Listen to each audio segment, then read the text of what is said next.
Nurtavunluk filesinden manda Cebelerin Nurtavunluk filesinden mene şuların bütünüsün var dinler seferi onu Abdurrahman Ömer'iler anda işi şu günlerde şu vakitte bin olan vakitte adam işlerine şu yerine izlenip yine böyle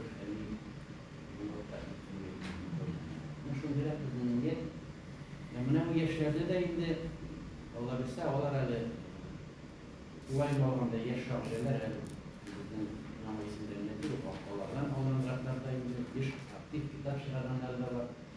Şimdi de bu dediği geçtik. Yine buraya bir pas mekanik yok. Onlar izlemiyor yollarda. Birisinde binalar şekillerini anladım.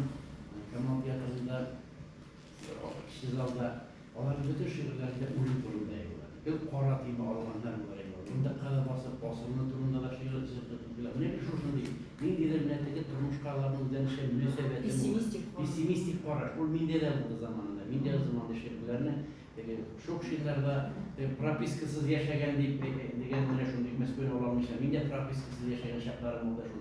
İşe derece olarında hatta yaşayışa da şeyinde de Rayona gitken mesela propiska var da ilahi min Kozan'da kaldım. Kozan'a babaş propiska olmalı. Sabit zamanında da kavurağı propiska olmalı. Tavunlar bu vakitte tavunlar var ya. Boşarkar rezek yok diye siz durmazıyla yok.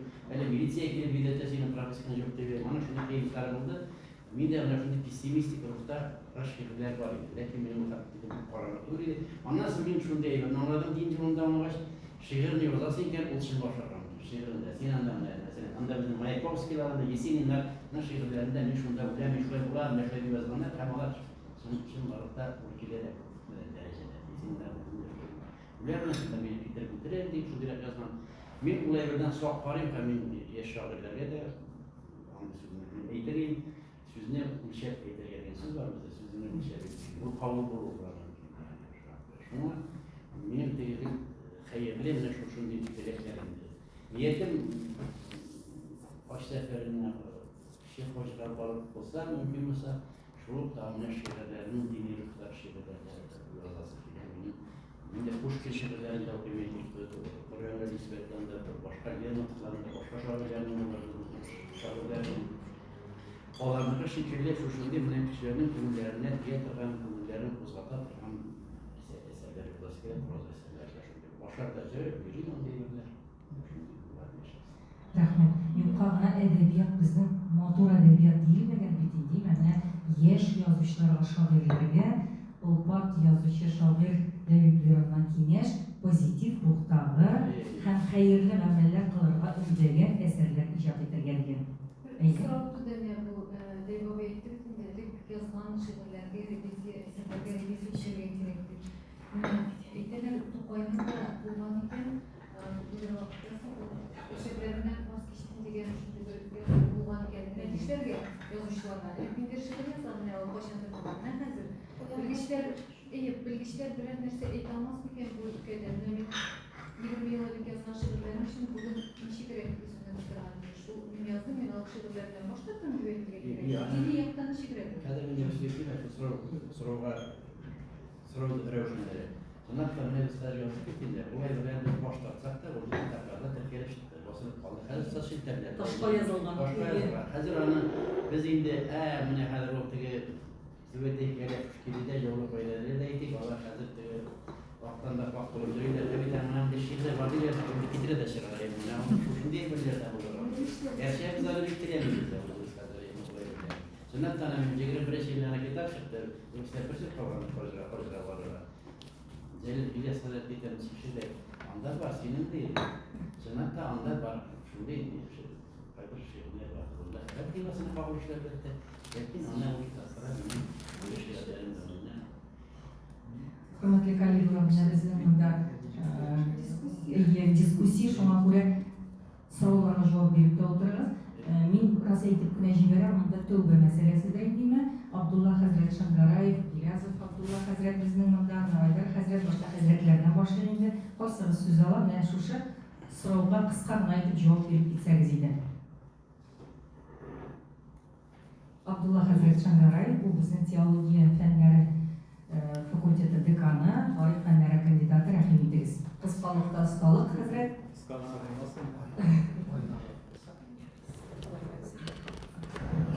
Bismillahirrahmanirrahim. Biz şiratımızda bizning aqlımızning shulay aqlimizni qisqa ham lakanik ravishda fikrlarni xalqqa yetkazadigan ustozlarimiz bilan uchrashuvga tegishamiz. Endi demak mana bu she'riyat ham adabiy til o'timni ortiqsiz hamda o'rinsiz deydi. Har vaqtda shuning ko'nglina borib yetarlik dil ko'nglini ochadigan so'zlar bo'ladi deyish. Bunda yana xolsa mana bizning din ülkesinde bo'lgan shoirlar tajribasini ehtirom etishga kerak. Aytaylik, o'sha dinimiz islom dini o'sish olgan chog'larda 8-9 asrlarda bo'lgan shoirlar, masalan Musa Begiyev Ruzuniyat shoirlarining kitobida o'sha avtorlarga murojaat etdi. Umr bo'yi o'sha shoirning so'zlarini yarib o'zining ijodini boshqara kritik ravishda din ülkesinde stereotiplara karşı kurashadi. Shunga ko'ra bu ülkede onlara kerak, bizim Allah subhanahu taala shu qadar Allohu akbar shu qadar buyuk, ana buyukligini onlarga tegishmiz. Shu vaqtda kishini de bu ijod etgan bekzod vaqt. Aytaylik, chaqirtirmasha qarasa, dunyoni 6 kunda ijod etsa, kishini 40 yil bo'yi ijod etgan, demak bir ko'p vaqt sarf etgan. Ham bizning mana bu eng o'sha dunyoda bizni ayirib turadigan narsa u til sifati, tilni qo'llanish. Demak bizning har bir so'zimiz u endi ilohiy ahamiyatga ega bo'lmasa-da, bekzod kuchga ega degan so'z. Bunda shu qadar kuch, shu qadarni qo'yilgan Alloh taolo tarafidan. Shunga ko'ra Qur'onda aytgan, o'zi bizning amallarimizga to'g'ri kelgan so'zlarni qo'llanamiz. So'zlaringiz amalaringizdan ortmasin. Shunday bu endi Alloh taolaning amri demak. Bu ülkeden chiqib, endi biz Alloh subhanahu taolo bizga shu qadar bergan imkoniyat tilimizni demak yo'qqa birga aram etmasga birinchidan, ikkinchidan bizning har bir aytgan so'zimiz bilan Alloh subhanahu taolo shunday bizni sinaydi. Shu ma'noni ishqindirmaslik kerak. Biz narsani aytsak-da, aytib lozum qiyofatida bo'lsa, ayda biz shuvayishlik deb, agarda o'zimiz ishlamaymiz ekan, shu so'zlarimiz bilan shunday bizni Alloh subhanahu taolo sinaydi. Ammo endi biz o'z so'zlarimizga to'g'ri kelmagan ishni ishlay olmaymiz ekan, demak biz proqolay. Demak, endi biz tavba qilamiz, demak ortqachigina biz o'sish yo'q. Alloh taolo qarshida javob bera olmaymiz deganda. Shunga ko'ra başka fikrler de vardır, no? Kıskaça bana aytganda shu o'ylab. Abdullah Hazret zo'r rahmat sizga. Qana qolganlarga deb o'ylayman, shunda aytgan so'z alqonliq, asarlar bo'lsinmi, so'ylagan so'z bo'lsinmi, boshqa yozuv bo'lsinmi, televideniya chiqish bo'lsinmi, biz har vaqtda da xayrli amallar qilarga intilgan ham motor yashav ravishini, durust yashav ravishini deb aytaman endi, olib borga intilgan ish.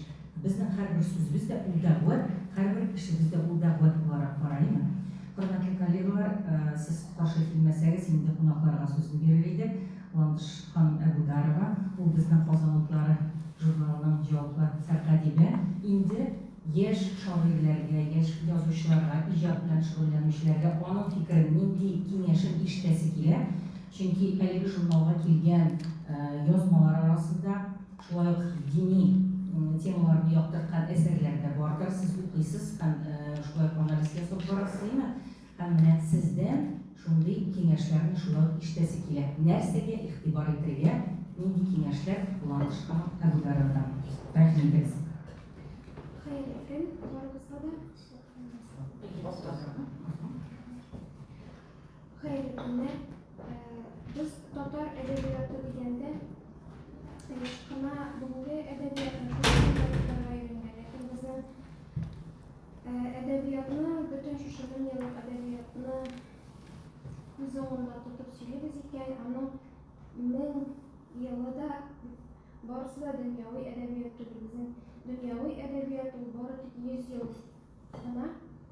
Hem onun bik zor ülüşü bildirekte Abraham hem orta asırlar edebiyatı yürütken bik zor ülüşü o dini didaktik edebiyat. Hem de muhakkada barlık biz bildirekten Hulvalina Kısayı Sukunan başlıyoruz bittiğinde en kurumlu eserlerimiz deyip o 1036 yılda yazılırken eser şunda Kur'an süjetine izlengen hem ondan sonra yazılan Mevla Kılılarga 30 millerге kadar yazılan eserlerin onların barısı da diyerlik en birinci növbette onlar Allah Teala'ya bağışlağı bilen, onların son Muhammed Peygamber'e hem onun sahabelerine bağışlağı bilen başlanıp gitti. Yani Lebip Baba ettik de min Bismillahirrahmanirrahim deyip başlayan eserimdir. Dini didaktik edebiyatta eserler onlar bik zor ülüşü o birgine bitke tügül birnişe bitke sözüla turganlar şurada bağışlaudan başlanıp gitken. Hem elbette indi eserlerinin işlerinde de dini motiflar onlar birinci o geroy bulsunlar. O bulsun süjet strukturası bulsun. Süjeti gümmen de bulsa bir dini Kur'an'dan alıngan şunda dini maksatlarga gana hizmet etirgan şunda süjetga kurulgan bola iştelik türlü motiflar alır barsa da bar tик dini yoqtan gana edebiyat olman dinden ayrılgısız bolgan vaqtda 20-nji yaz başında indi sekulyar jamiyatda biz yaşay başlamıştan mene edebiyatni dünyavilaştırуу prosesi başlana hem biz bundan sonra indi bir neçe bosqich bilen dinden ayrılууdan hem yamadan dinge qaytуу bosqichini uzabız edebiyatda. Bugungi yoza başlagan kishilarga mana bu bosqichlarning barasida biluu muhim. Chunki sen narsani yazsanglar, aytib ketdilar hazrat, sen har so'zing uchun javob tutasan. Çünkü yazganda her sözünün, her cümlenin eserde öz buruşu var. Şuşu buruşta hizmet eder. Hem senin nindidegine geroy bulsa da bizning totar edebiyatı umumen alganda o geroyu onun kamil insan. Biz anda sekulyar jamiyatda yaşayan vaqtda da dünyavi edebiyatta da biz bu kamil insan konsepsiyasidan bir nechta qutulib bita olmaganmiz. Buna bugungi kunda agar fenni xizmatlarni olib boramiz ekan biz şuşu filologik edebiyat bölümündeki dissertatsiyalarni olib o'qisak da ularning har qaysisida da biz bu geroylarni barasında şuşu ul elbette dini motiv deb aytilmasa da kamil inson, yuqori axloqli shaxs tarbiyalauga yo'naltirilgan shunday edebiyat ekanini biz onu ko'ra olamiz. Digrakda biz buni agar o'rganamiz ekan dunyo edebiyoti bilan solishtirib bizning totar edebiyotidagi geroylar ular borasida mana shunday kamil inson konsepsiyasini traditsiyalar bilan kelgan bizda u bilan formulashmagan minlar yillik traditsiya bilan ham shunga ko'ra biz onun shu geroylarning shu konsepsiyaga bo'ysundirilganligini biz onu 100 yil ichida da 10 yil ichida da 20 yil ichida da o'rnini bita olmaganmiz. Ham 90-nji yillarda biz yangidan edebiyotda diniy motivlarni ko'plab qo'llana boshlaganmiz ekan ham bu bizning yangidan o'z tomirlarimizga qaytuubimiz gina bo'lgan. Bugungi kunda endi biz mana yozuvchilar ular yosh yozuvchilar bigirakda mana buni o'zgan yilda ekan edim ular birinchi shiratda Lebip Baba aytdi izlanish prosesida deb ular birinchi shiratda o'zlarini izlaydi.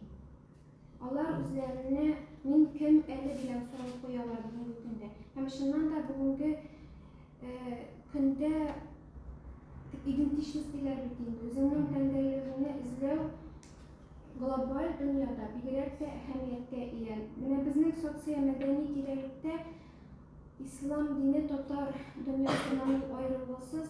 Mana hatta 60-80-nji yillarda bizning bittiğinde edebiyat tomirlarini izlev edebiyatına deb aytamiz biz ana shunday bir sifati bor. U tomirlarni izlov edebiyotda. U vaqtda Muhammad Mahdiyev Tatar dunyosining milliy yashash falsafasini yozadi. Amir Xonniniki onun axloq bag'onalarini ko'rsatib beradi. Nurixon Fattah tarixini yozadi. Oyaz G'ilajov shulay milliy yashash falsafasida milliy xarakterlarni tug'diruv bilan ayrisha adabiyotga shunday zo'r ulushni kiritib qoldiradi. Ham shoirlarni ularning ijodidan bu 20-yil boshida bo'lgan bunt orqali shu Mudarris Ahlanlar, Robert Ahmadjonlar ijodidan Begratdan Sizilajov ijodidan mana ular mana bu Hristiyanlikni da ularni qaraysan, u Hristiyanlikning tomirlari qo'yan keladi, u sufiychilik adabiyotidan keladi. Sufiychilikning da tomirida negizda protest yotadi. Ham bugungi kunda mana bizning yangi shogirdlar ular bizlarning asarlarida nendagina temani olsalar da aha, mana bu komil inson giroyini tug'dirishga tirishadi. Aha, mana giroyinda nimadir Hristiyanchilik motivlari bor edi, sen uni o'stirib bitirayli. Mana shulay biz ular bilan ishlaymiz. Ham bu men ularni durust yo'lda deb sanayman. Ham ularga boridik mana shu jihatdan adabiyotni nig'roq o'rganib, o'zimizning adabiyotni birinchidan, ikkinchidan bizning adabiyot Rus adabiyoti tradisiyalari aşağıda o'zini Yevropa tradisiyalarida ko'plab olan Begratda 20-yil boshidan so'ng mana buni o'rganamiz, mana bu ayberlarni birgalab o'rganib bitirik deb Begratda mana bizga kelalar shundan da bugungi kunda islom madaniyati bilan qiziqsinlar ko'proq turgan sayin ko'proq bo'la boshladi.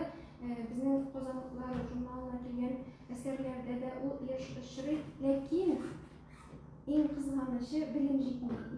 Diniy bilim yetmaydi. Ham mana shu ayber u Begratda bizning adabiyotni mana bu tog'inda kishilar itar edi agar bizda mana bu diniy bilim ko'proq bo'lsa. O'z vaqtida men mana 80-yil bola ham 90-yillarda 10 yoshlik vaqtida men endi televizordan vaqtda televizor qaraydik endi Qissa Yusufni tanladik. Muhammad Ali Qissamov boshda bosh chiqib söyley, ham andan so'ng buni bik motor tijillar qo'ydilar, xatirlamayman. Zifar Xayriddin boshqaraydi. Hammani qat-qat qavatladilar. Ya'ni bu bizni formallashtiruvga u vaqtda Qissa Yusuf zo'r ulush kiritdi. Yani tabii ki shundan aslidagi shu komil inson konsepsiyasini oshirgan gavdalanishi edi u. Bugun shundan da diniy bilimni qo'ydan da olirga bo'ladi, lekin bu bizning maktablarda yo'q. Bir babaylar o'zlari ayrilgan. Neler bir baba siz onuqlarınızla ne derecede ileride bitire olasınız dinle. Bizning abiler bizga mana shu bir necha duodan qola ortig'ini o'rgata Hem biz Arab ilmasında ortig'i bilan o'rgana olmadik, lekin u yillarni televizordan o'rgatganlar edi. Shulay Arab ilmasini abilarislar bo'ldi. Biz ana shundan o'rgandik. Shunday motor kitob chiqqan edi. Men aytaman nishim biz bugun dunyoviy bilimda ham diniy bilimda ular bir-birisidan ayrilganlar ham yozuvchilarga Begratda diniy bilimning yetmaganining sabablari ne uchun bizning yozuvchilar bugungi kunda umuman yozuvchi bo'larak o'zlarining bilimlarini tiranaytirga oshiqmalar vaqt yetmaydiganini aytaman. Mana shu problema bor. Buna nechikdir bizga balki olay desang shulay endi mana vaqt masalasini hal etib bo'lmaydi, yetib bitmaydi. Buni umuman bizning yashash ravishimizga o'zgartirib din bilan adabiyotni qo'shib bo'ladir deb o'ylayman. Bu mana bizning nahadar ko'rdik. Bizning ülkedirek geçmeyen ülkedirекler yaratlarını kuzatı tahmin verişlerde yazışlarımız var. Eli dinden meyakasa çok güzel. Bizim şuşunda din diyonlar var. Sizesi kimden zunga yapanlar, kim cirakta, şınlatta gerek ama buna nişi gidip telefonla yürüyenmeye şekilde anı Şurası falan ana şu. Tabi kınap kişilikleri falan dayım. Geçen girenlerge diktileri. Bizden ressamlar da bizden kompüterler geçtiğinde ressamlar kompüterle şey başladı. Koyu ressamlar bizden var bilemedi. Zaman senelerinden koydular. Bunun şekilde bana bu evlerde bu minnak olsa bana şu ilerini üretilemiyor. Bu meselede ziyan ihtiyacı salim üzerinde.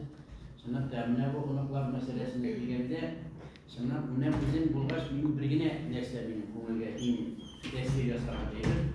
Üzerinin ardından duvar şıkalara atmıştı yani.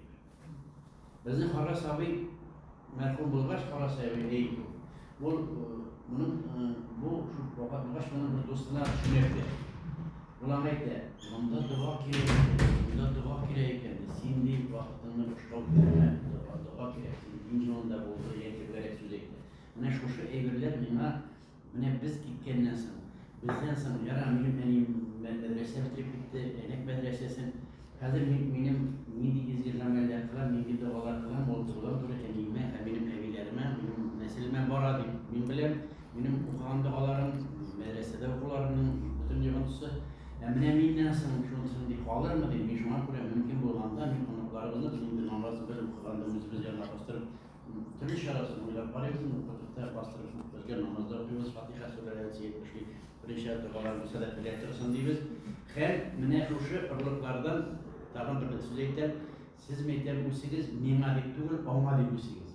Senin ikisi yapan var etiklerin Nurihan Reyten senin var bırakan var sen mina Allah kadar devlet mina diye başlıyor benim mina değil ama ben senin şunu işleyesem bir tane ona diye sen Allah kadar bile sen şu şunu yiyeceksen o zaman babanın sen Allah kadar bile senin bu uzun mesken ki baban neyse şu bile arlıkların neticeleri var hem Bekir'in ne şöyle bir neyse olarak bu yılına bizim Feride Koytan'ın birga okuyoruz. Oğlu kızı Zeyt Feride'nin apoştajı spektaküler öğrendiği Feride'nin Meryem isimli iktidar kızı var. O birinde Yavru Bey'ler. İşitmemizde. Yavru Bey'i apoştajı kadar mektepteyim. Adamlar mektebinde okuyorlar.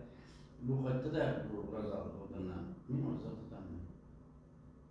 O bizimle. Biz bir kişi ekmeğe gide var. Tutuğuz ve sözler. O uzun yerlerine gitti. Hem biz gelip duruyor başladı. Biz tüm sayı burada. Evlisinde.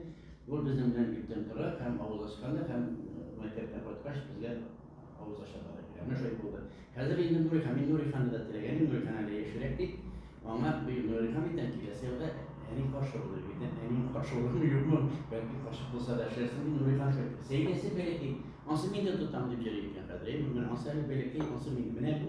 Minde de eğer var. Minde de siz durması için tabirini söyleten Mima diyenin bizge diyen eğersin şunu geçesin. Neticesinde Allah kızı sıfır Feride Lesköy'de Kubrüs'ünden telefon veriyor. Hem bu telefonu olatıran bulmadı. O telefon şunda olan ana bir katı zararlı indi o telefonu veremedi. Alamadılar telefonu. Şunu koyda çık. Onda strike buldular. Şu strike şeyle çıkıyor kaldı. Nurihan'dan iler kurgan. Nurihan koyda açtın. Bizim bütün şeyin arkasını tip vermesinden. Telefon hazırlar. Şu şeyler bekliyor. Belediyesi Türkiye'nin bilgilen bizge şaplıyorlar. Çistiyorlarından. Canlı cevap bu bilgen şu aralı şey yok. Hayat senin neyindigeç zantekin var ki sen zantekin Eminen Meryem'le bildim. Meryem'le selaktara koytası diye. Selaktara koytası. Ne bu evine varız. Sizin terbiyenin necesi. Min gelmez şu ahlak terbiyesi diyenden doğan istemine evilerine edip gittim bittiğinde onlar bittiğinde o asırlar bu yana dini terbiyeli bulan evilerinin bağları bulanlar indiriyor. Hem onlarda dini terbiye bulan bu konğasında. Hemen bizni ısırganda da ebiler de emniler de onlar bizden şistalık televideleriydi. Şistalık degende her türlü şistalık. Onlar birinciden tek şistalık televideleriydi bizden. Bizge bir koşan da eğer sen Rusça söyleysen, Rusça mı söyleysen, eğer Tatarca söyleysen, sen Tatarca mı? Dilinden şistalık, direkten de müziğinden tuğan dilimden. İkinciden onlar den şistalığın televideleriydi. Üçüncüden onlar eğlenme direnlerinin şistalığın televideleriydi. Üçüncüden amellerinin şistalığın televideleriydi bizden. Hem bu ameller digende bilirek de mekşul işine kırmaya der bu olar bir barısı da bizden ahlak terbiyesinde. Şuna göre min eğitim bizdeki dinsizlik şarında bütünlüğü ahlakımızı yoğaltıp bitirgenimizdi. O kalgan o bizde. Biz indi bugün bizge kiri koyduğu mümkünlikler de var. Siz barınızda bilesiz, Tatarstan Respublikasında 1600 mahalle var, hürmetli kollegalar. Bütün mahallede kurslar işlemese de 700 meşit koşunda kurslar işleyip 8 lisenziyası olan medrese var. Ondan diplomlar, imamlar hem din hizmetinde, din yönelişinde işleyen muallimler hazırlayırlar. Şurada 3 yukarı dini okul yurtu var. Россия İslam İnstitutu, Kazan İslam Üniversitesi, Bulgar İslam Akademisi. Şuna göre mümkünlükler şiksiz, rahatlanıp bizden kullanırlarına gerek. Kuşunun iki kanatı bulan kibir, eğer neyinde kişi de dünyavi bilimi hem dini bilimi olsa, o rahatlanıp iş ulaşacak. Şimdi siz karşı gelmeseniz, sözünü bizim kollegimiz Aydar Akbaroğlu Karibulin'e verirdim. O bizim Garip Dili hem Gumanitar Fenler Kafedrası müdürü. Biz indi aldan şulayıp süreşip koyduk. Şu kadar filologik bilimler komitini eserler okuyan mümkünlük bulmasa da nindi hatalar jibereler bu günde yeşler, şairler yazganda nerselerge iktibar etilgan Aydar Hazret rahim ediniz. Zo'r rahmat. Bismillahirrahmanirrahim. Bismillahirrahmanirrahim. Hurmatli bizning qo'noqlarimiz, martabali qo'noqlarimiz, biz sizni gazetalardan, jurnallardan o'qib biladik. Mana hozir qopma qarshi o'tirib nasib bo'ldi. Allohga shukr, shunday zo'r kishilar bilan, yo'q kishilar bilan birga kengashlashirga, fikr olishirga, meniga biroz o'ng'aysizroq ozgina. Lekin mana diniy asarlarda, adabiy asarlarda diniy motivlarga bag'langan vaqtda shu birozdagi fikrlarim da bor edi, chunki diniy nazoratida ishlagan vaqtda Toyan Allohga degan konkurs da bor edi. Matur Valiyulloh Hazrat isyon vaqtida hozirda bor. Uyushtirib yuborgan endi diniy asarlarga bag'ishlangan ularning bo'yicha da ishlarga nasib bo'ldi, Allohga shukr. Endi mana biroz sizning bilan o'zimning fikrlarimni mutlaqo kelganida zo'r rahmat. Shunday maydonchik yasaganimiz uchun, chunki bu masala bek aktual, hozirgi vaqtda bek avaytani onları landish tanımaydı, şulay onları şulay Alloh taolo yasovchimiz bizning şulay aytib o'zida bek muhim ayberlar narsa bizning dinda adabiyat birinchi shiratda u kishining, ya'ni yozuvchining shu ishki holatin boshqalarga o'zining o'sha aytganda o'zining переживаниясini boshqalarga yetkazadi. Onlarga nechta bo'lsa ta'sir. Mana agar biz qarasak, Isa Yusuf bu g'alimni Sovetlar Soyuzi vaqtida mening anda bo'lgan shu o'xshagan, lekin biz avulda o'sgach, bizning Isa Yusufning Qulvali degan kitobi bor edi. U Sovetlar Soyuzida bosilgan edi, uni o'qiylar edi. Hammaga qarab turar edim, uni ahlilar jil-jil o'qiylar edi. Degan hislanib. Ham endi mana shu asarlar ular har vaqtda da kishiga ta'sir yasalar, hislantiradilar, ta'sir etadilar. O'zining axloq yog'idan kamillashtirgan, o'zining ya'ni nindidir sifatlarin yaxshiroqtirgan, ham boshqasi. Hozirgi zamonda meni qolsa og'ir, chunki hozir bitimda biz baribizda bilamiz, hayb zamoni. Narsaga ishlaydilar. Xalq, yoshlar Instagramda, ham boshqa joylarda emas, sotsial shabakalarda. Ko'p vaqtda hozirgi shunday trend diniy tematikani butilar turli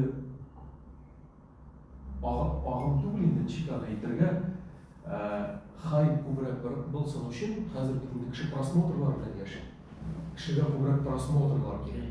Agarda prosmotrlar bo'lsa, ol endi uning aqchasi da bo'la, uning doni da bo'la. Bir nindi axloqiy normalar yo'q. Әхлақсызлық нормаларын көбірек қатыштырсаң, көбірек қарайлар. Қазір біз шушынды заманада. Әхлақлы болсаң, бір кім қарамайды. Әхлақсызлық, мына бұл. Қазір әхлақсызлық тарату, әхлақсызлық нормаларын, дини нормалар білен қошып бірге берелер. Шоңарда икілерді арттыралар өзлерінің нормаларын. Мына шушынды егір кетті. Һәм бұл аяныш егір, қорқыныш егір. Екінші яқтан, ол бетінде біздің динімізде әйтілген. Ислам динінде әйтілген, шундай ауыр дегенде, шундай заманалар келер, дүріслік юғалы. Динне көмір, янған көмір тұтқан кебек, шундай замана келер, тұтып болмаслық енді. Шул вақытлар. Мына қазіргі вақытта біраз аналогия әгерде шағыштыру жасасақ, қазіргі заманда да мына біраз шушынды рәвіштер өз алларға болмасын. Келіп жетті шушынды заманда. Һәм енді мұнда менің тематика Назира хатыны әйткен егер хаталар мәселесінде, мына бұл мәселеде біздің шығыш ясаушыларымыз, хөрмәтле шығыш ясаушыларымыз шушы тематикаға қағылғаш, мен теге әйте алмыйшы, өзімнің фикіремді кете алмадым. Шуңа күрә ғафу итәрсез, әгерде теге біраз теге орынсызырақ болса да, ләкин мына бұл әйбір қазіргі заманда бар. Чөнки әхлақи әсәрләр, алар теге ничек дип әйтергә, русча әйткәндә бик скучный дип әйтәләр инде, скучный була дип, ягъни кызыксыну бик уятмый. Но ләкин аның үзенең барыбер ысуллары бардыр, менә әдәбият белгечләре алар беләләр инде, бәлки ничектер башка формада ничектер аны биреп буладыр. Шуңа күрә һәрбер үзенең теге вакытта, заманда үзенең ысуллары бардыр. Һәм инде менә төп, әгәрдә төп чыгышыма кагылганда, тематикасына монда шулай ук әйтелде, дини белемнең кирәклеге. Дини белемнең менә шушы әдәби әсәрләр язганда язучыларга dini biliminin bulduğu hakkında. Çünkü burada bir matır fikir eğitildi. Kayber kişi anı uyguluyor, bu bizni nedir ramkalarga kirken. Bu bizni neşittir kısa değil. Yani bizning mesela iriklerimizni kısa değil, erişikli. Lakin ol şınlıkta olay değil, o kirisinçe, o kengeyde bitinde ol. Eğer de kişinin dini bilimi olsa, o bitinde kubrak informasiya alanda var, kubrak mağlumat. Ol kızıklara hem türlü usullar bilen de biri alar. Şuna göre bu birinci vaqtda o şekilli bir görünür. Eğer de tirenrek barasak, o şundan da bu dini ilim alu ol kirisinçe mana şuşu adabiy meydanchiqni ol kengaydi durustmi. Ham endi qo'y vaqt hozir endi oddiy ayyorlar bek yesh uchramay sirgaya bora, chunki mana Nabiyeva viloyatida madrasaga o'qishga kiruvchilar ko'payib bora, Allohga shukr. Diniy bilim oluvchilar ko'payib bora. İlgarirak bilmevsizlik arkasında kişiler mesela var bitinde i'tiqadi meseleler dinler. Yani i'tiqad bu bizning inanışımızga, Allah'a qarata, onun sıfatlarına qarata türlü suretler değil mi? Onun sıfatların, isimlerin mesela aqida boyunca i'tiqad boyunca bir aktual mesele, o da olsa Allah Teala'ga nindidir antropomorfik zatlar bilgiler. Mesela Ulu deyip anlayayım, Ultra deyip anlara kursettu, anlara o indi kubrak tege күктә дип балалар өчен күбрәк Алла бабай дип бабай рәвешендә үзаллау, аннары ниндидер образларда сүрәтләп инде теге Старик Хаттабыч кебек формасында чалма белән анда һәм башкасы андый әйберләр очрамаса, менә шулай ул чөнки ул андый әйберләр күренеше ул безнең игътикадыбызга туры килми. Чөнки biz менә ислам динендә бар бит инде игътикади мәсьәләләр, аларны нинди генә хайп булмасын, нинди генә теге белемлеме, белемсезме, ул андый әйберләргә үзенең белдеклеге белән генә тотынырга тиеш түгел. Чөнки ул теге бик сакраль әйберләр. Шуңа күрә менә шундый терминнарда аннары еш очрый. Бу беренче мәсьәлә, игътикад мәсьәләсе, әйме? Икенчесе, бу гакыйда буенча. Икенчесе, ул да булса лексикологияга күбрәк кагыла. Ул инде төрле терминнарны язу буенча. Мәсәлән, мисал итеп нәрсәне китерергә була. Мәсәлән, гади генә, әйме? Ничек языла? Коръәнме? Коръәнме? Ягъни Куръәнме? Менә шул мәсьәләдә генә шулай төрле язылышлар. Әлбәттә, әле рус теле буенча без дөресен генә әйткәндә, дини терминологик мәсьәләсен үзебездә хәл итеп бетермәгән, чөнки рус телендә шулай андый актуаль проблема бар. Безнең фәнни эшләребездә дә андый мәсьәлә тора. Ничек язылышы, нинди знаклар белән, нинди тамгалар белән ул сүзне рус телендә кириллица белән ничек бирергә. Чөнки ул андый әйберләр бар. Бу инде икенчесе. Һәм инде шулай ук өченчесе ул да булса мәгънәви хаталар. Мәгънәви хаталар ул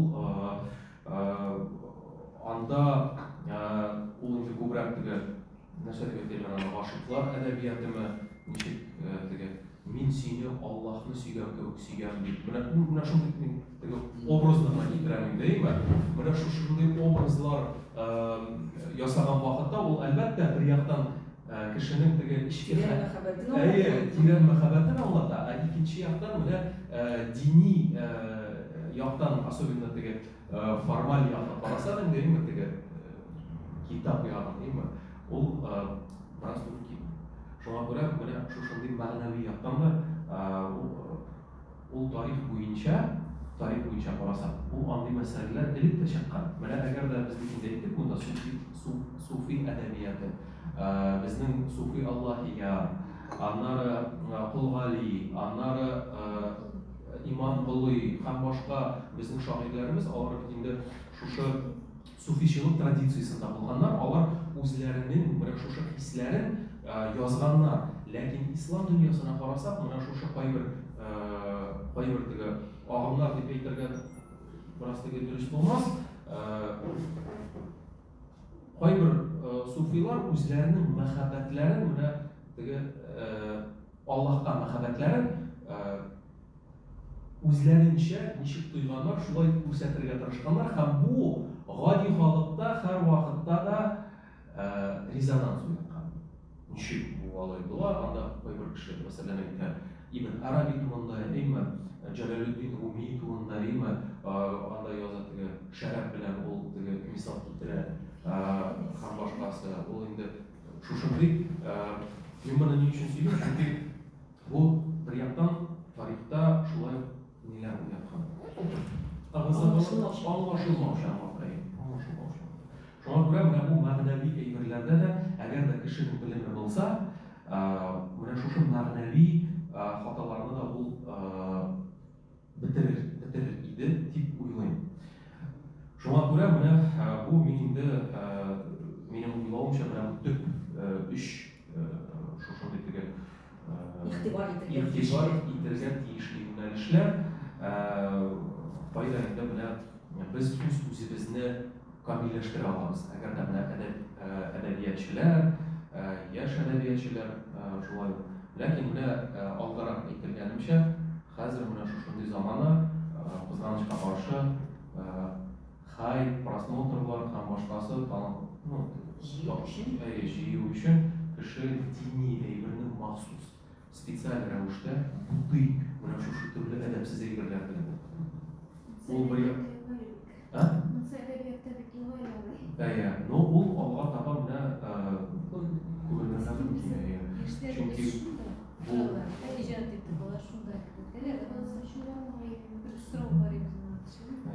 mana shu endi mana zo'r rahmat tinglaganimiz uchun shu e'tiboringiz uchun rahmat. Rahmat Bekzod. Bir so'rov mumkin bo'larmikan? Bu mana shu dars yozilish bo'yicha men qozonliqlar ishlagach ish uchrasham bu masala bilan. Mana bizga yozuvchilar ko'psa Xudoy Taala deb ketiradilar. Alloh Taala. Ham tag'in Xudoy deb ularning qaysilari nechik qo'llanganda dars. Bunda endi bizning asldagi ma'nosi olinma. Tatarlarda, tatar xalqында Xudoy Taala deb aytganlar, Alloh Taala deb aytganlar, Tangri deb aytuvchilar bor. Bu endi biz Alloh Taolani baribir bir shu ilahni ko'z oldiga keltiramiz. U vaqtda unda qanday problema yo'q deb o'ylayman. Xudoy deb aytaymi? Xato to'g'rilaysa Xudoy Tangri deb aytaymi? Xudoy Taolo deb aytamiz. Oyning asarlarida Allah deb aytadigan, Allah deb aytamiz, Allah. Hozir men bu aytgan 2006 yillarda she'rlar turli she'r yozganman. Var ilim bilen baxtli bo'la olam. Ilimdan da tilimdan da oyrash Alloh deydi. Ne kadar biz o'zimiz hozir nasib qilsa biz butun narsada Allohni deb aytamiz endi Allah deb aytamiz. Ne bileyim she'r qo'yib qoldi hozir. Allah deb qoldi hozir. Allam deb aytsa nima bor? Bilmayman bitta. Mana nasib tanishtirib so'radim shu sizning chegarada isimni qo'ydi. Meni bir yer bor edi. Yunus Usmonov yazganidan 96-yilni ular yig'ladi da men kishida unda bunday so'z bor edi. Sen ko'plardan chiqasanmi? Ana shunday shular bitkasin deb qarada, "Iferishtem suluqayim" deb meni keltirib yuborgan edi. Bu 96-yilda bo'lgan. Hozir bu ferishtem degan so'zni qo'llanib qo'ydim. Men endi garchi bu ferishtani bizga tutdilar endi uni so'z bor. xotin qiz zoti bor. Xotin zoti bu ferishtaga teng degan gibi aytirga teleganman deydi bizim sharafsiz. Sulu Maturskiy deb aytgan. Ana bizning radiodan Bulgar radiosundan men o'zim qulog'imda eshitdim. Bizning Dilber Feyiz aytdi, "Mana bunday jar bo'lmay, mana bu Respublika deb ferishtalar qo'llanmagan" degan. Ham shu narsa sirlanmaydi endi. Rabiba Bey, Allah desek, hurmatli kollegalar, agarda Buyuk To'qayevning so'zlarini olsak, yorilqav deb o'zim ham aytgan inkamni Xudo. Shulay ekan, ko'pgina adabiy asarlarda bizning Xudo so'zi qo'llanila ham ona biz bugungina sizib o'tolmaymiz, durust to'g'ri deyman. Shunga ko'ra sizning endi qo'shimcha yozilgan sizning asarlaringiz bor ekan, ularni o'qirlarga qolar, ham ekspert bo'laroq analizlarga qolar endi. U vaqtda sizning masalan boshqa fikrlaringiz bo'lganmi balki?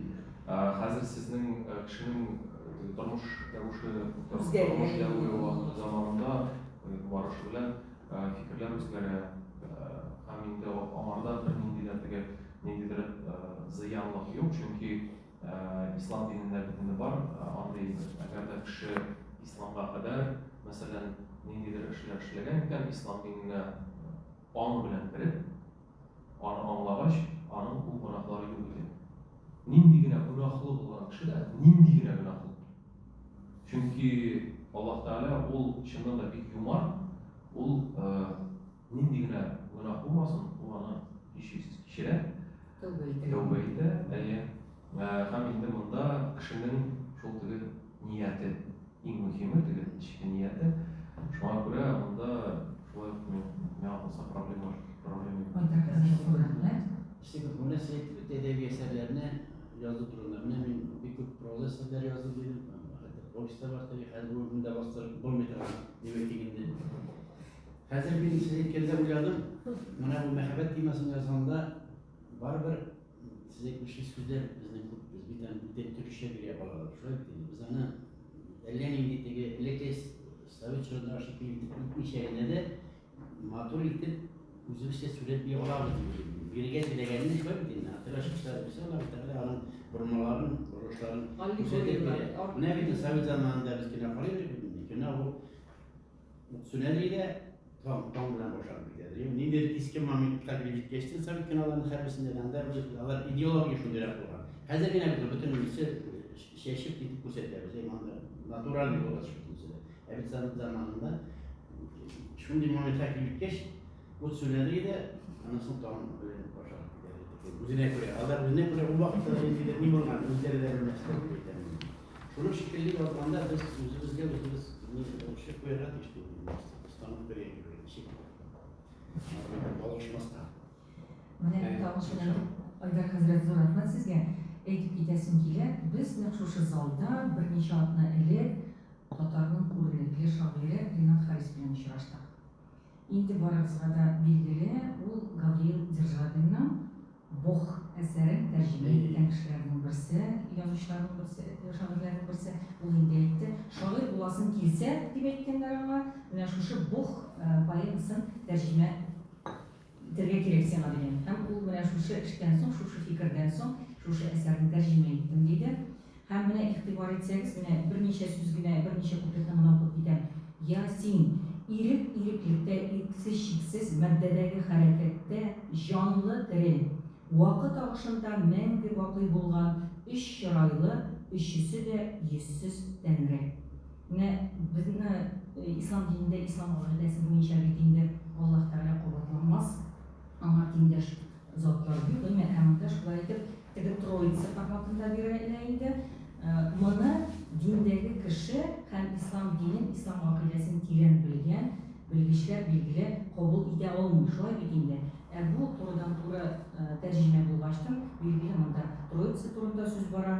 Biz baribizda bilamiz endi xristian dini bo'yicha onda Alloh bir, ammo u 3 zotdan iborat deb turadi. Onun birinchisi Bog' Otец, ikkinchisi Bog' Sin, Isus Xristos, ham uchinchisi Bog' Святого Духа deb. Mana shunga ko'ra aytamiz, mana bunday asarlarni ko'p kishi qabul eta olmaydi. Ularni nechik boshqa etib qabul etadi. Ham mana bu Rinat Haris tarjimasida ko'p kishilarda shunday qabul etmaslik narsalar ularga mumkin deymi? Ham Rinat aka shunday deb aytdi, shu tarjimani men javob etib ruhiy el-marjani poemasini ijod etdim dedi. Hamma bizni kollektivga bo'lgan shulay taqdim etdi. U matbuotda bosilib chiqqan asar tugul ruhiy poema. Hamma onda da naq sizning shekilli fikrlar bor. Rinat Abiyda men bu vaqtda ijod etgan asarga qarshi mana shunday javob qo'y bir narsalar bilan o'z-o'zimga kelishib mendek ham shunga ko'ra da mana shu el-marjani ruhiy poemasin ijod etdim mendek. Ularda marjani haykali yonına kelib, marjani hazratlari bilan suylashar, mana shunday formatda bor bir ruhiy poema. Shunga bir qiziqli kollegalarga zo'r rahmat. Hatto Rinat Harisning shu asarini tinglagandan so'ng da u endi bir-ikki diniy ilmi bo'lgan mana shu kollegalarimizni shogirdlaringiz rohatini degashdim. Biz endi shulay ishladik. Mening kollegalarim onda da berilib, sug'ilib, qoti etib tanqid o'tini tutmadilar Rinat abini. Moturg'ina etib, mana islom aqidasi bo'yicha Rinat abi shulay deb o'zlarining fikrlarini aytdilar. Ularga shulay o'z rahmatimni bildirasim keladi. Har vaqtda da diplomatiya degan narsa bo'larga tegish. To'qay aytmishlik tanqid kerakli shaydir. Hamma kishining g'ayratini ko'tarilib etib tanqid so'zlari aytishga kerak tugul baribir. Davom etamiz. Endi siz qarshi kelmasangiz, mana Yarın bizden onda o filoloji fenleri kandidatı ismimle aytmangiz desangizlar kishining bilasi kelib ayting. Siz bermangiz bir so'z aytib ketsinida u bizni Tatar tili milliy madaniyat kafedrasining dotsenti rahim etamiz. Assalomu alaykum, xayrli kun. Shunga sizni birida ko'rgan bek shodmiz. Har vaqt shodmiz sizga. Bu yil endi Labibabida qo'shildi, rahmat sizga.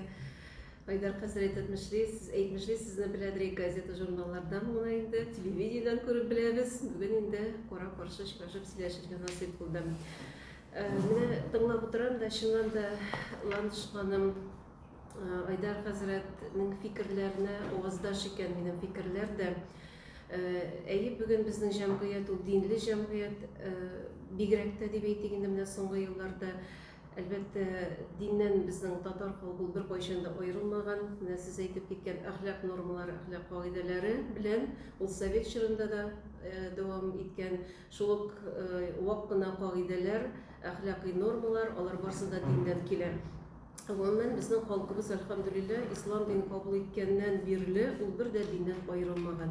Менә шунысы куанычлы. Хәтта совет чоры әдәбиятын алсак та, Ландыш ханым да әйтте, бу әдәбиятта да дини мотивларны күзәтергә мөмкин. Әле алар бары тик өйрәнелмәгән, аларны чүпләп, менә шу мотивларны табып өйрәнергә кирәктер дип уйлыйм мен. Анда да менә шушы әхлакый нормалар алар барысы да диннән килә. Инде менә яшьләргә килгәндә, чыннан да бәлки бу минем тәкъдимем, бәлки инде сезнең андый чаралар бардыр да, бөтен кеше бит инде шундук дини гыйлемдә ала алмый, иң беренче чиратта дөньяви гыйлем алабыз бит инде барыбыз да. Бәлки ул яшьләр белән очрашулар үткәрергәдер, менә шундый белгечләрне чакыра, димме? Бәлки бардыр да инде сезнең очрашулар. Гөлсә ханым, Ландыш ханым, мәсәлән, очрашулар үткәреп, дини гыйлеме булган, бу өлкәдә тәҗрибәсе булган кеше яшьләргә әзме көтмә диннең асылын, нигезләрен аңлатып китсә дә, аларга файда булыр иде дип уйлыйм, иҗат иткәндә. Менә бу ягым.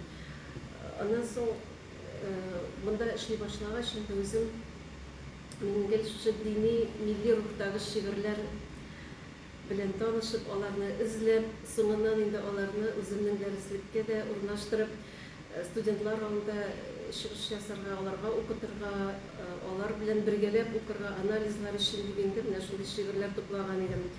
Минем каршыда инде Рифат Сәлахның китабы, ул очрашуда биреп киткән иде. Һәм аның шигырьләрен укыганда чыннан да бернинди сорау тумый. Ул студентларга да аңлашыла. Мәсәлән, аның менә шушы китабында җомга турында гына да берничә унлап шигырь бардыр инде ялгышмасам. Димәк, җомга турында. Һәм алар барысы да шушы ислам диненә туры килә, эчтәлеге ачып бирә. Җомганың кыйммәтен дә, әйтик, мөселманнарның бергә җыелышу көнендә бик зур бәйрәм икәнен дә аңлатып бирә. Һәм барыбыз да белә, Рифат әфәнденең инде дини гыйлеме бар бу очракта. Шулай бит, менә кайбер шигырьләрне укыганда инде чыннан да студентларга аңлатырга кирәк. Шул ук күк тәңрегә мөрәҗәгать итүләр.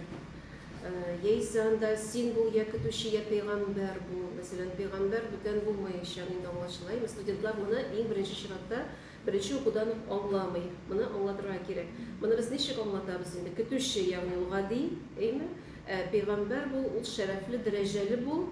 Я син гади кеше бул, я син дәрәҗәле кеше бул. Димәк, турыдан-туры менә аңлашылмый. Һәм инде күк тәңре дигәнне дә алар инде бик кабул итеп бетерми, һәм шушы мәҗүсилек чоры дип аңлыйлар. Икенче яктан бит шагыйрь һәм язучы ул образлар белән эш итә. Мин әдәбиятчы булмасам да, үзем мин гомумән шигърияткә гашыйк.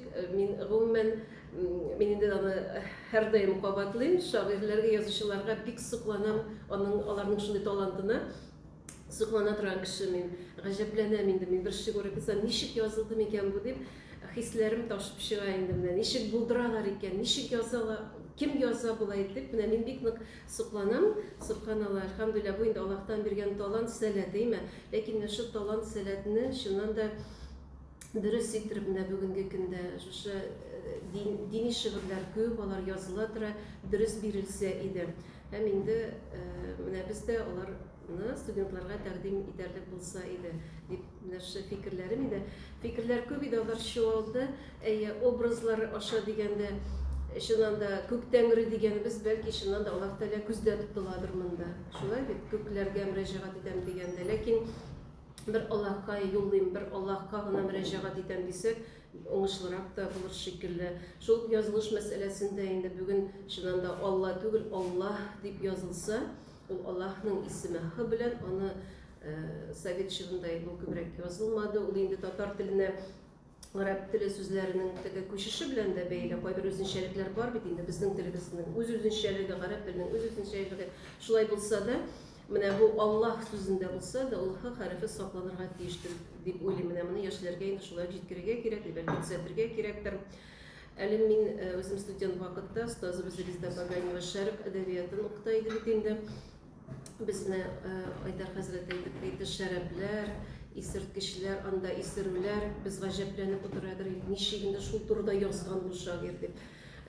Әйе, ул икән, ул кешенең халәтен белдерә икән, шу дәрәҗәдә Аллаһка якынлыкны белдерә икән. Әйе, менә шу исерек дәрәҗәсендә син, мәсәлән, шундый хис-тойгылар Аллаһка якынаю, ягъни суфичилык әдәбиятының динде үзенчәлеге. Менә монда да бәлки безнең шагыйрьләр алар шуны күздә тота торганнардыр дип уйлыйм мин. Күк Тәңре дигәндә дә, пәйгамбәр турында язганда да, мәсәлән, пәйгамбәр инде без дип әйтәбез, галәйһиссәлам дип әйтергә тиешлеген дә беләбез инде мөселманнар, аны да бәлки искәртергә кирәктер, яшьләргә әйтеп китәргә кирәктер. Нигездә менә шушы әйтәсе килгән сүзләрем. Гомумән рәхмәт сүзләрем сезгә. Менә сезгә өстәп шуны әйтәсем килә. Безнең татар теле милли мәдәният кафедрасы бар бит инде. Аның җитәкчесе Гөлнар Макмун кызы. Уйлап алыгыз инде. Шулай филология фәннәре кандидаты доцент. Бүгенге көндә менә сез бит инде Аллах язылу буенча төрле фикерләр бар дидегез. Чыннан да дини нәзарәте сайтын ачасызмы, башка сайтларны, газета журналларны ачасызмы? Бик күп менә шундый сораулар бирәләр, фотолар җибәрәләр. Менә шундый фотолар китмәсен өчен бүгенге көндә кафедра бик зур эш эшли. Бу безнең анда академия, фәннәр академиясе хезмәткәрләре дә бар, Ринат әфәнде Сафаров да бар, башка гарәп теле белгечләре дә, татар теле белгечләре дә бар. Дини терминнар сүзлек эшләмәй кешеләр. Аллаһ бuyursa, менә бу бик күпләребезнең проблемаларын хәл итер дим. Алар инде көндез дәресләр укытсалар, кичләр буе, төннәр буе утырып менә шушы сүзлекне эшлиләр. Чыннан да безнең моңа кадәр сүзлекләр бар иде инде, гамил сүзлегендә сез беләсез, башка сүзлекләрендә. Әмма менә бу шактый тирән, бик күп гарәп сүзләрен үз эченә алган сүзлек булачак. Һәм менә шундый хаталарны киметү өчен менә дигән әсбаб булыр, сүзлек булыр дип теләп калабыз инде. Зур рәхмәт аларның шушы эшләре өчен. Аллаһ буйрса, хәерлесе булсын, тиз арада җиңеллек белән тәмамларга насыйп итсен име. Гөлнар Макмунна. Әгәр дә инде каршы килмәсәм, безнең белән Мөхәммәдия мәдрәсәсе вәкиле дә бар. Безнең Гөлфия Туташ, ул дини белемдә бар. Һәм шулай Мөхәммәдия, Атаклы Мөхәммәдия мәдрәсәсендә бүгенге көндә татар теле дәресләрен алып бара. Һичшиксез аның да әйтер сүзе бардыр. Чөнки бер үк вакытта филолог та, икенче вакытта икенче яктан дини белемдә булган кеше. Рәхмәт итегез. Ассаламу алейкум. Микрофон ага.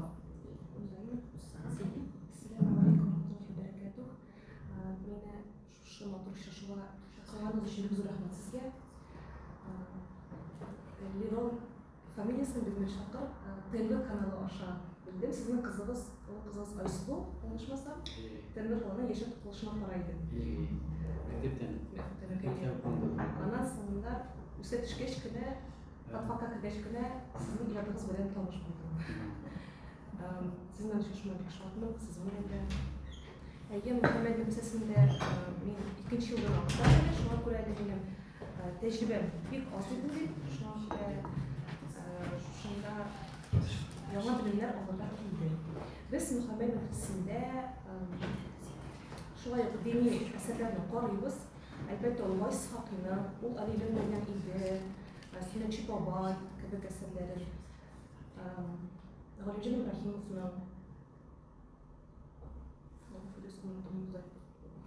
Ибраһимовның Гапа Тукай әлбәттә аларның әсәрләрен карыйбыз. Һәм әлбәттә кызыл җеп белән дини мотивлар сузылып бара. Һәм әлбәттә әсәрләрне укыгач бергәләп шәкертләр белән анализлыйбыз, аңлатабыз. Чөнки барыбер күп өлеше яртысы дисәк тә безнең бар татар түгелләр анда.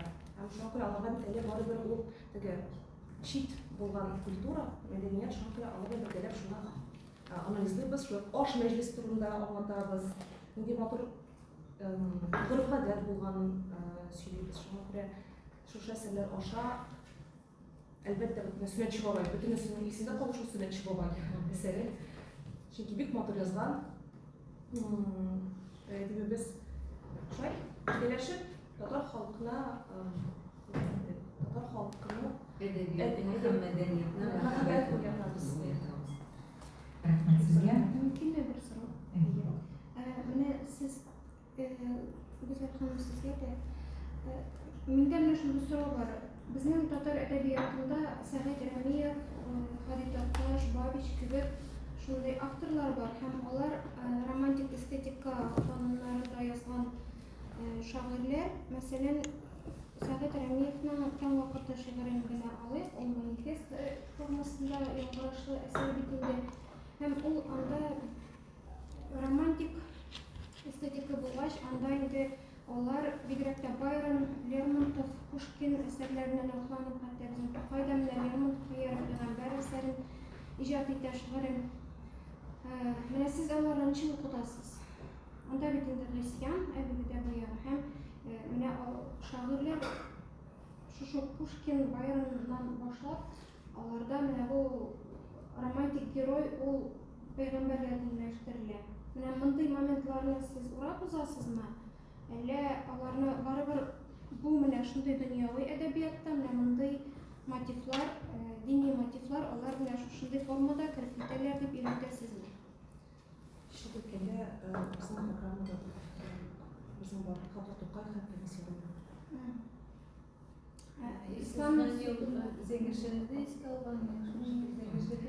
Azra karşı sıra berganlar mı karşı yaptılar. Şunday tartipte. Bundan sonra buraylık bir ijtimoiy ishni deb aytaylik yani kişi To'qayga qarshi revolyutsiya ko'tarib chiqish yasadi. Mana anday qarashlar o'zbekistonda hozirgi zamonda yoshlarning ko'pisining fikrini chaqildirdi bitindi yoshlar. Masalan, ular rossiyanchalar, ular traditsiyalarni qabul etishlari kelmaydi. Mana siz ancha kerak bunday reaksiya yozuvchilarning mana bu Mana ismi? Bustanov.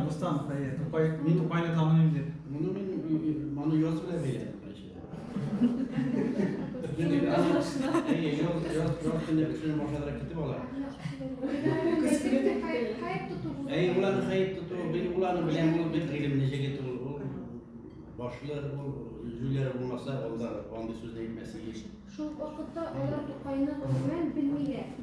Aslında bilmesi gerekiyor. İlestiyeni olmaz ki.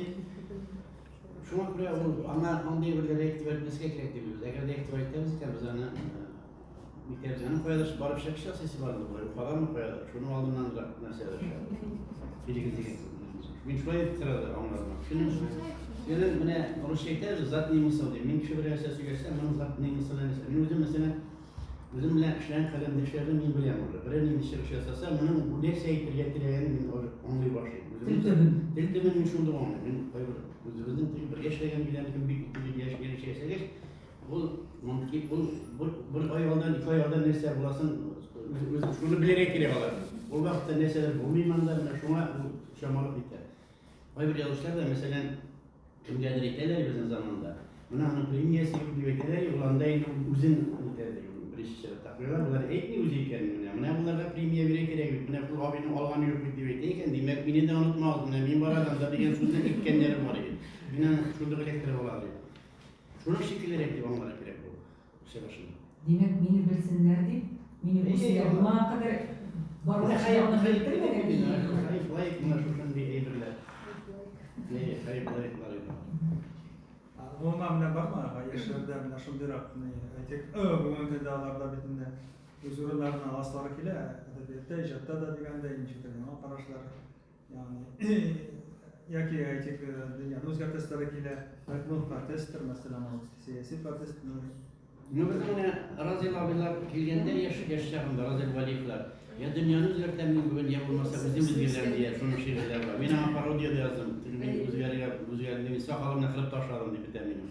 Özgürlüklerine şimdi buna birden bir şurada bir şey dediğim gibi. Her bir şair buna min etmişler boya. Kara fonda, kara motiflerle şeyler yazardı, şairleri. Bunu tekrardan bilmiyorum. Anlattaki karşıdakiler gelemiyorlar. Ularını gitmişler, onlar başka yola kirip gitemiyorlar. Bizim de теге яшьлек чагында хәтта Тукай клубыннан укыган шигырьләрем нитеп кайсыгыз мартыны кайсыгыз дантист дип шундыйрак шигырьләр белән язганымны искә төшү шигырь бәлки теге бәхеткә диде ул juq ул шигырь хәзер дә истә калмаган.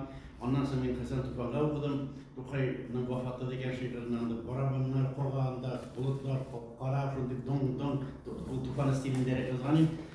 Хәсән Туфан мондай шигырьләр кирәк дигән сүзне әйтеп куйды. Мондайлар да кирәк дип. Ул да шул миннән күргәндер инде.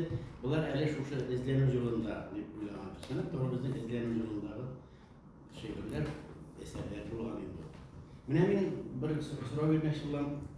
Безнең ул минем хыялым күптәнге Хajga barış bir gerek de 20 bu şuşu asır başlarında tili asır ahırlarında diyeydik söz çıktı. Kur'an'ın şiiri, Kur'an'ın şiiri tercümesini işlep bulmaz mı? Yani ana indi dina şair cennet edip Kur'an'ları iyiymiş diyenleri bu vakit tavsiye min. Hacvada olmaz mı iken diyenleri.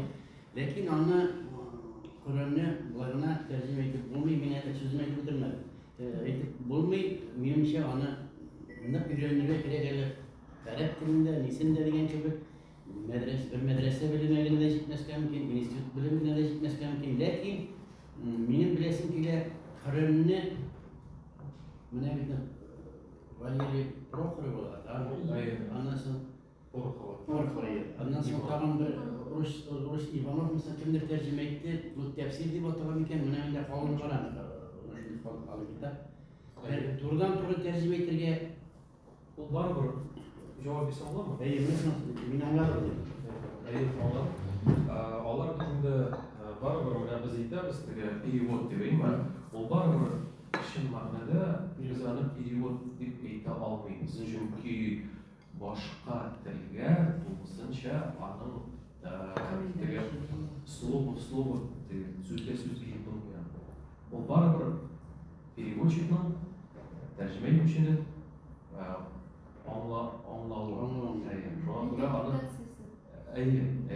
и интерпретациясы да дип әйтергә була. Шуңа күрә аны передача смыслов да дип әйтергә була. Смысловой перевод дип әйтергә була. Тәфсир дип әйтәләр, шигъри тәфсир. Күбрәк ул белән тәфсиргә туры килә. Шигъри тәфсир. Күбрәк тәфсиргә туры килә. Менә татар телендә андый шигъри рәвештә шундый тәрҗемә, тәфсир булса, ул чыннан да бик кызыклы ни булыр иде ул. Buna bu kuşunun Fatiha suresinin tecrübe rövüşünde min kuralama şart koyuyorum. Min anı kılan şart koyuyorum. Yani şahsına gerek bu tefsirlerden, Kur'an tefsirlerinden, Batulların tefsirinden de, Selman tefsirinden şıkları. Kuşun pürü gene oyatını da Fatiha suresinin buraya. Ağır türlüsü türlüsü özleri şerefi. Ne şuşundan əli bitinen qoysuna tuqtalıran mümkün. Əli etməsə, şiğri qalıb qasalıra gerek. Şiğri salıb qalıbqa qoysa siz dururaq gilərlə şuşundur. Buna görə şitrekley mi? Lakin, şundi tilek var. Bik yaxşı ne bulur bu? Tatar. Bana xasiyetlər nasıl? Yok, bu ayette tercüme meselesinde akademik olundu dedi değil mi? Böyle kaşıklı dedi evde uskası.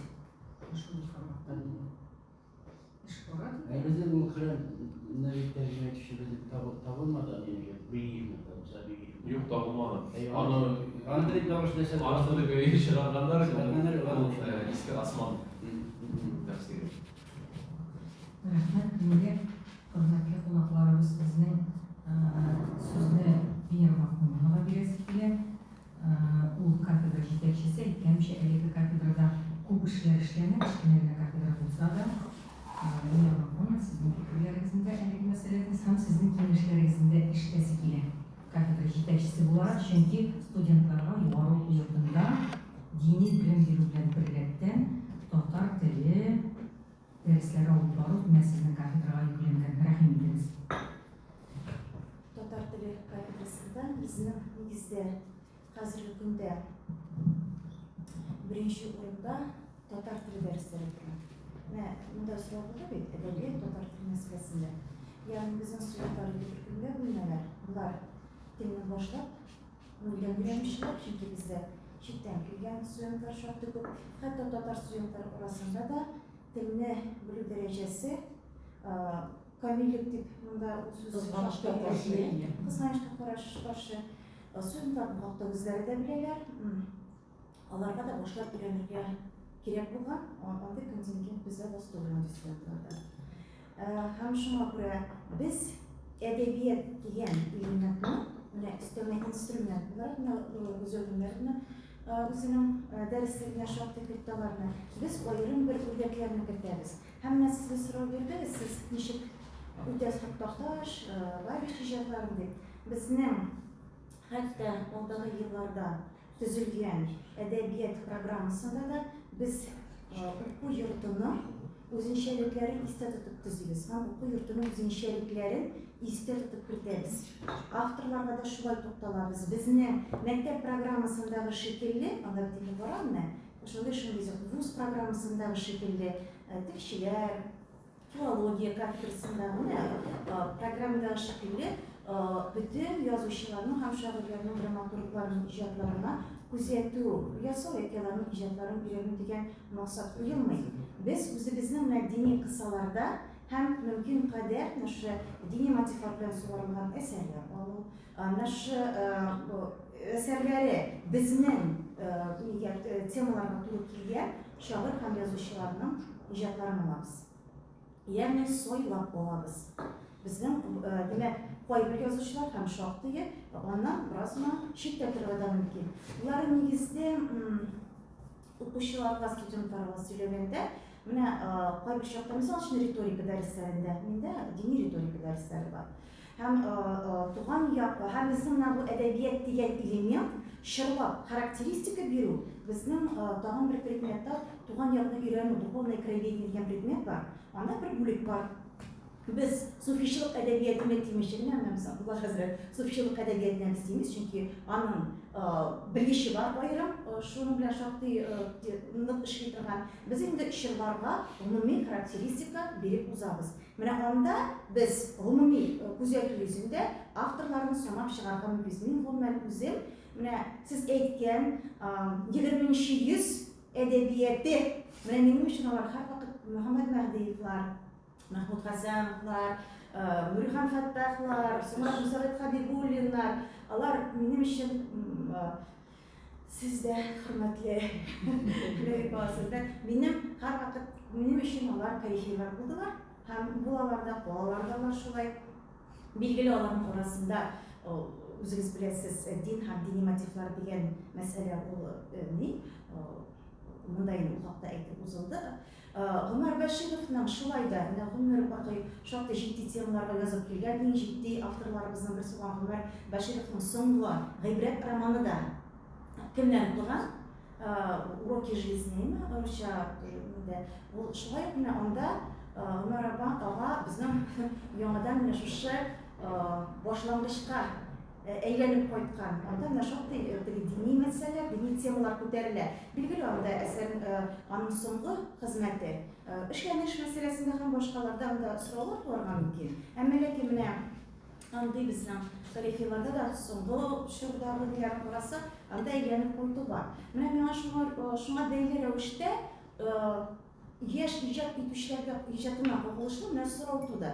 Biz bunda şartlı сөйләштек, din мәсьәләсе һәм башкалар. Безнең хәзерге вакытта иҗат итүче, мәсәлән, лабораториягә йөрүче һәм анда укучы дип әйтгәндә, тәҗрибәләрен камилләштерүче яки арттыручы язучыларыбыз, шагыйрьләребез, булачак драматурглар арасында хәзерге вакытта нинди темалар күтәрелә? Нәрсә турында язалар алар? Менә шушындый әйбер фикер туды мәйдә, шундый сорау туды. Баягыдан бери шуны бирәсе килгән иде.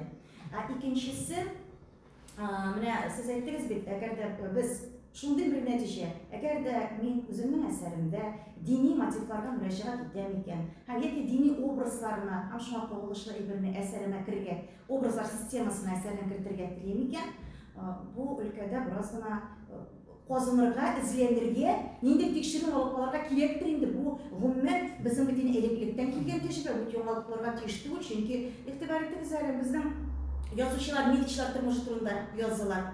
Алар бит шул районнарга барып, материал туплап эзләнеп йөрделәр. Моннан кайдадыр башка җирдән утырып кына бит язмадылар. Ул нефть чаннарын карап йөрү дисем, чөнки мин үзем шул төбәктән, Ютазы якларыннан, Баулы якларыннан нефть чыга торган җирдән. Шулай булсын, врачлар, табиблар тормышы. Аларда бит шактый материал туплыйлар. Булсын, менә Мөсәгыйть Хәбибуллин, Нурхан Фәттахларның әсәрләрен, алар башта шактый тарихи материалларны караган, эзләнгән, тикшергән кешеләр.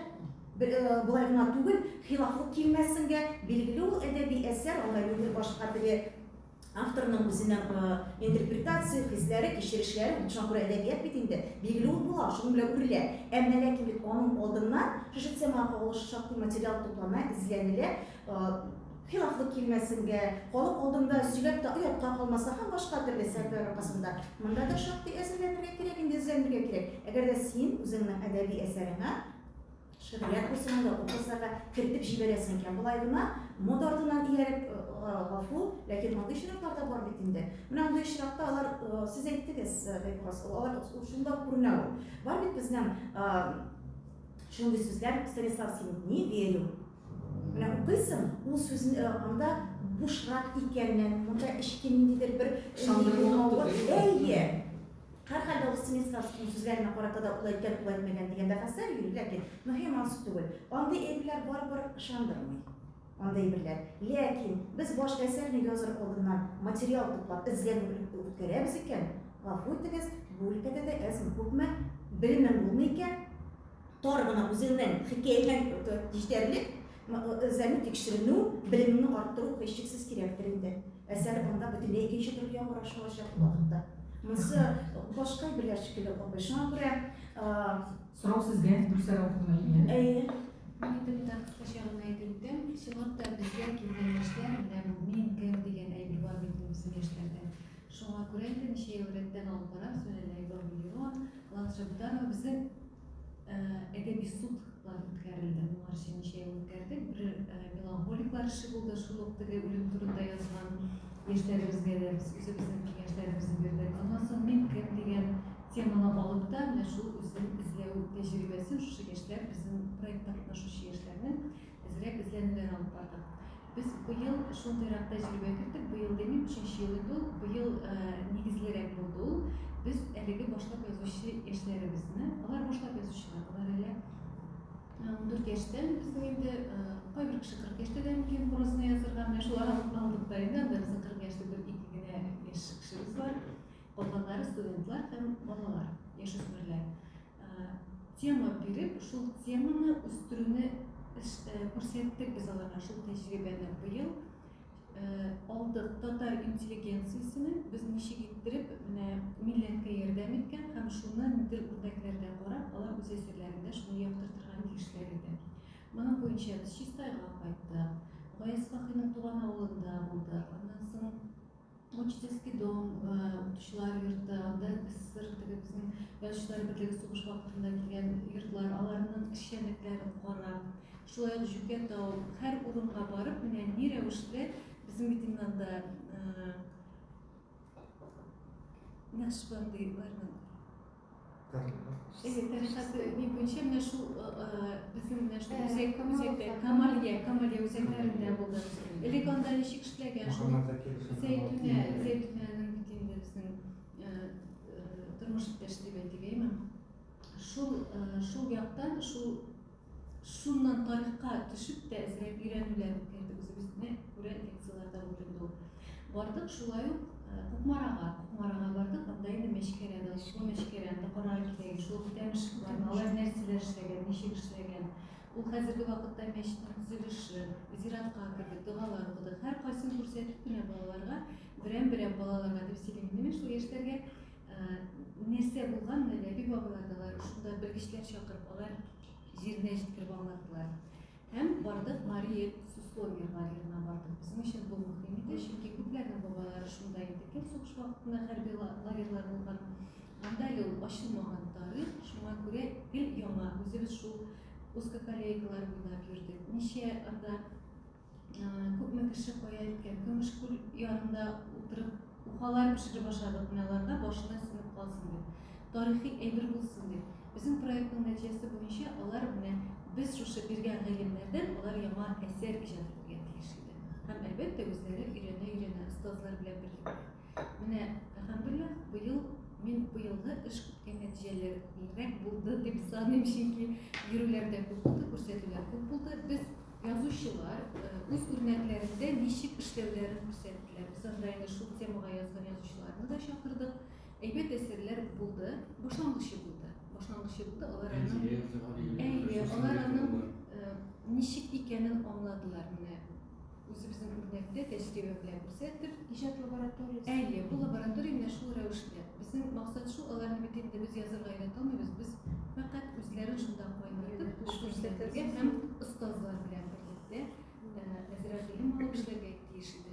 Яңа исемнең менә шундый мөмкинлеге турында гына әйтеп Siz her hiç geçiriş yanında boyutkansız olarını, yana emosiyalar, hisler, alar uyanlarga getirər bitində həm məlumat yoxdan da boyutkansız. Әлбәттә, әле менә Мариягә бик зур эшләр эшләр. Саваплар таптык. Мектепләргә кереп алып чыктык. Үзебезгә дә монда Җәмәгать, бүгенге көндә студентлар бик бәхетле, шәкертләр бик бәхетле дип әйтәсе килә. Чөнки алар белән шөгыльләнүче менә шундый олугзатлар бар. Әдәбият белгечләре, тәнкыйтьчеләр бар. Иҗат лабораториясе бар. Аларны җитәкләп йөрүче менә шундый җитәкчеләр бар. Әмма теге вакыт ягына җитеп бетми, һәм кайсы бер вакытта әле алар аның хикмәтен һәм менә кыйммәтен аңлап та бетерми дип әйтәсе килә, юкмы? Әгәр дә менә без сезнең белән студентлар булган вакытта, әйе бар идәндә әллүки иҗат берләшмәләре, кечкенә һәрбер уку йортлары, КФУ каршында да, педагогик университеты каршында да име. Biz хәтта шуңа да бик бәхетле идек, шуның белән дә бик канәгать идек дип әйтәсе килә. Ә монда елдан-ел шундый шартлар тудырыла, киңәя, рәхәтләнеп иҗат итәргә мөмкинлекләр ачыла. Инде сүземне Абдулла хәзрәт Язовка бирәсе килә, чөнки ул педагогик университетын бетергән, шулай ук татар әдәбияты юнәлешен яхшы итеп белгән, әмма шул вакытта имам да булган. Аннан соң имамнарның белемен күтәрү, квалификациясын күтәрү үзәге җитәкчесе дә рәхим итегез. Bismillahirrahmanirrahim. Salatu vesselamu ala Muhammadin ve ala alihi ve ashabihi ecmaîn. Barchangizga da assalomu alaykum va rahmatullohi va barakatuh. Labib bobay, sizin bilan ko'rishishga bek shodman. Sizni endi asarlarni o'qib, universitetda o'qiganda, radiodan tinglaganda endi shu aytib Alloh taolo ko'rsatgan nasib etdi. Mening fikrim shunday, mana shu Aydar hazrat aytdi bit endi yangi asarlarda diniy hayb tabu endi u anday bir bo'lgan bizga qadarda ham bizdan shunday bo'lacak. Alloh taolo butun kishilarga hidoyatni bermay, bek saylagan kishilarga hidoyat beradi. Ham u hidoyatni shilbir bilan beylab qo'yib da bo'lmaydi. Kimdir bugun musulmon, kimdir ertaga musulmon da bo'lmasqa mumkin, kimdir bugun musulmon tugul ertaga musulmon bo'larga mumkin. Shunga ko'ra anday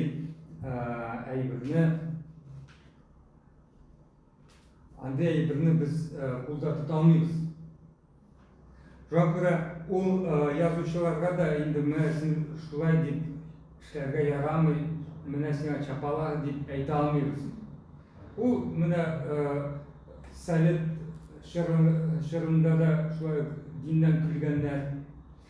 Men ped universitetda o'qiganda meni bilalar edi, endi men madrasani bitirib ped universitetga kelgan Nazira xotinimning yoqdashi, ovuldashi Rafil degan yigit mendan kulkulaydi.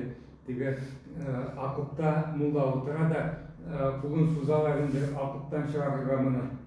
Tega chiqmay endi pulin so'zgach, держи mulla sadaqa degach, tega mulla chiqadi. Shunday dindan kulgu ayblari u gul bo'lgan.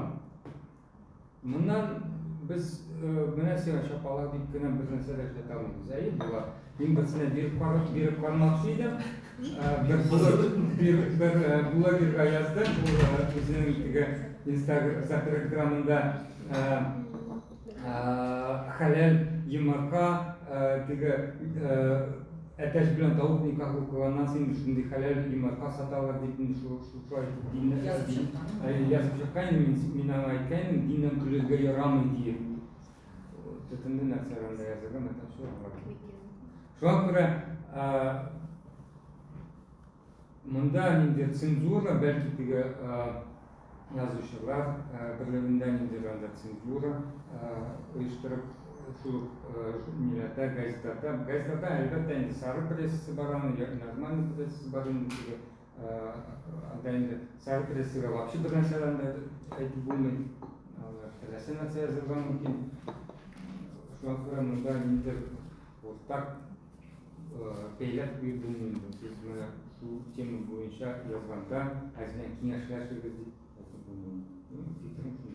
Рахмат Абдулла хәзрәт, шуңа күрә безнең барыбызга да Аллаһ Тәгалә һидаят бирсен дип теләргә генә кала. Шулай бит сүзебезне йомгаклап. Килгән кунаклар, хөрмәтле коллегаларыбыз, шуның белән инде башка чыгыш ясаучылар, туктан мин сүз әйтим әле дип әйтүче калкышлар булмадымы инде. Шуның белән biz төгәлләрбез, siz каршы килмәсәгез, безнең Ләби бабай шәкерт бит инде. Шуңа күрә һәрбер мәҗлес Коръән сүрәсе белән башлангачтан ул инде Коръән сүрәсе белән тәмамланырга тиеш. Дуа кылып, инде siz бераз әзерләнә торган арада мин болай дип әйтер идем. Хөрмәтле коллегалар, менә без бу безнең ел саен традициягә кереп китсен иде. Ул безнең гаилә һәм мәктәп журналының һәм мәгариф журналының баш мөхәррире Гөлүсәр Рәүф кызына зур рәхмәт һәм аның командасына.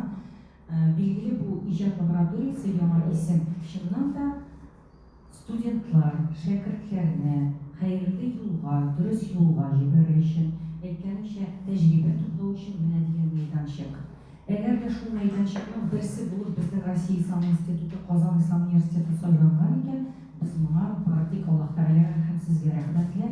Һәм бүген монда әйтелгән фикерләр һәммә кешеләргә файдага китсен иде, хәерле эшләребез дәвамлы булсын иде.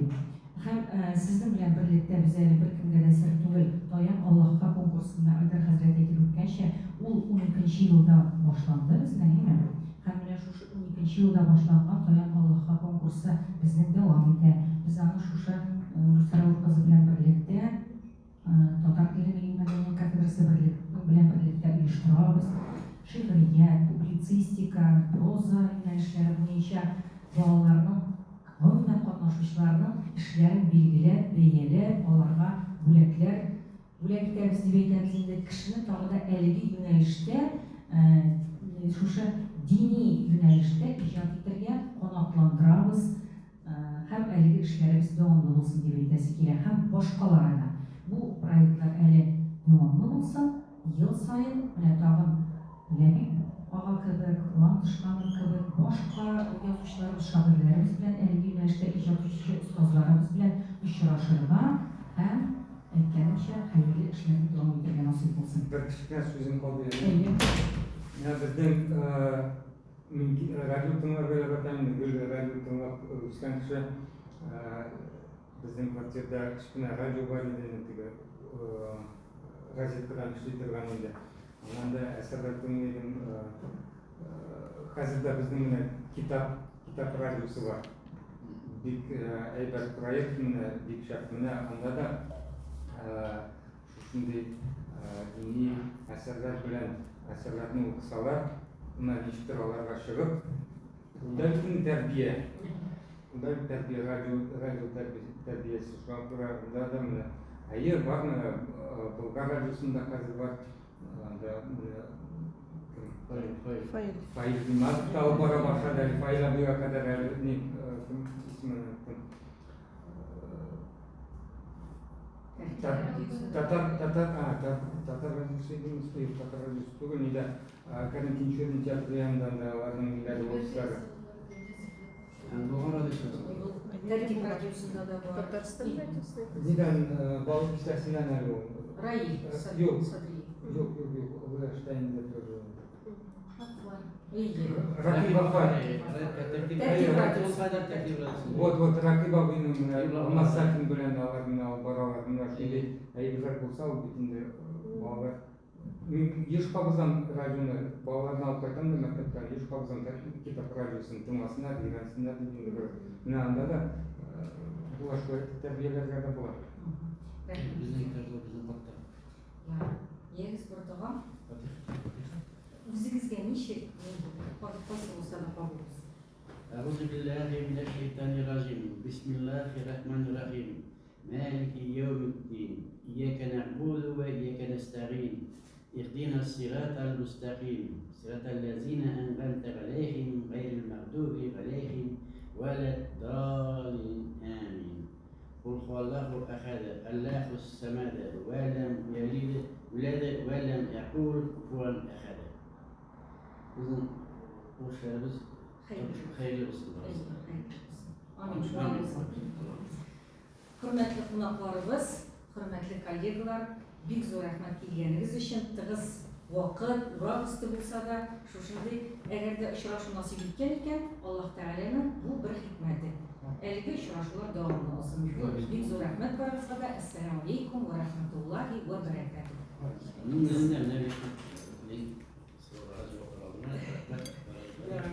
Әле бу теге бик ашыкмаган, бу саулашу ашыккан кешеләр өчен генә иде. Теге кемнең дәресе, кемнең кайда китәсе дип әйтәм. Чәйне кайнатабыз.